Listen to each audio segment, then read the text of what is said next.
You know, with the changing fall weather, you're going to be spending time outdoors doing that yard work, playing sports, just enjoying yourself.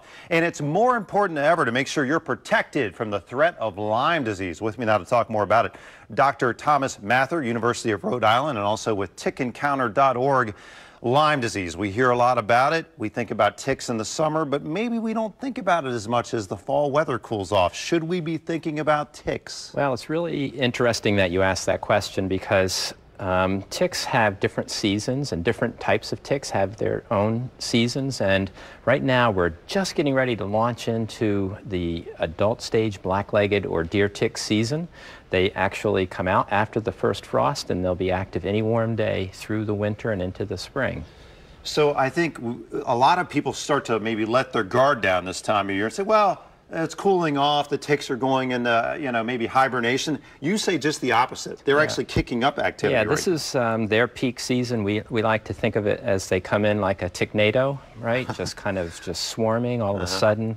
Right now, it's just before the ticknado hits. I'd say another week or so, and they'll be in full bloom. These ticks I just collected yesterday, so we know they're out there. A scary fact as we look at some of these little guys, and they are small.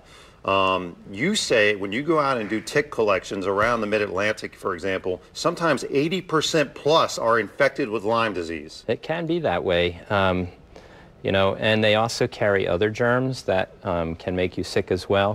One called babesiosis, one called anaplasmosis. So these are really kind of dangerous ticks. They're loaded with germs, and people need to be aware of them. So tiny, so disgusting, in my opinion. I mean, these little guys, they move really quickly. We see one moving quickly here. You're going to do a little control with duct tape. I guess the bottom line is this. If someone unfortunately encounters themselves with a tick on their person, do you say the key to helping prevent Lyme disease, get it off within less than 24 hours, get it off as quickly as you can, be observant? Exactly. So you need to do what we call a daily tick check. It's not like you're going to do it when you have your clothes on, but maybe when you take a shower in the evening or something, make sure you sort of lean over and look. But these adult stage ticks latch on about your knee and crawl up under your shirt, so you got to sort of raise your arms and look underneath there to see if you see something that wasn't there the day before.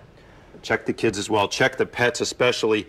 We're going to talk about protective items in one second, but I also want to dispel a few misnomers. A, they don't drop out of trees. They come up on your legs, correct, from the ground typically. Yeah. And B, the old adages of how to get a tick off, it's not burn it off with a lighter. It's use proper tweezers, carefully remove, and then... It's never been a good idea to touch a hot object to your skin, especially if something is as small as a tick is there. Okay. But pointy tweezers that can grasp the tick not from the back but from down by the skin is best, because just think the tick is a little sack of germs. You don't want to squeeze anything into you. Squeeze close to the skin, pull it away. Don't squeeze the tick's body. Yeah. Talk about protective items you have here for both the man and pet alike. Yeah, so it's really important to wear the best kind of repellent, and so people always reach for that can of DEET and spray it either on their skin or their clothes, but it doesn't really work that well against ticks. But using permethrin treated clothes,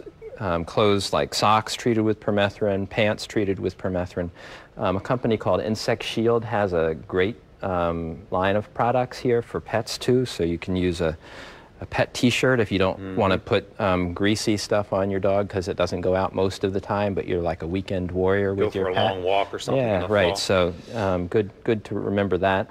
It's good to remember to keep your tick on good preventive products. We call these Tick Smart products because they work the way they should work, as opposed to some products don't work as well. So like the Seresto collar or a chew product called Simparica. Yeah. The proper chemicals. We need those chemicals sometimes to protect ourselves, and permethrin, not DEET in this case, the one that'll get it done. Doctor, thank you so much for coming in. Thanks for having me. All important information. And when we come back, you'll want to stay with us. Mr. Food will be here cooking up an Oktoberfest specialty. Stay with us.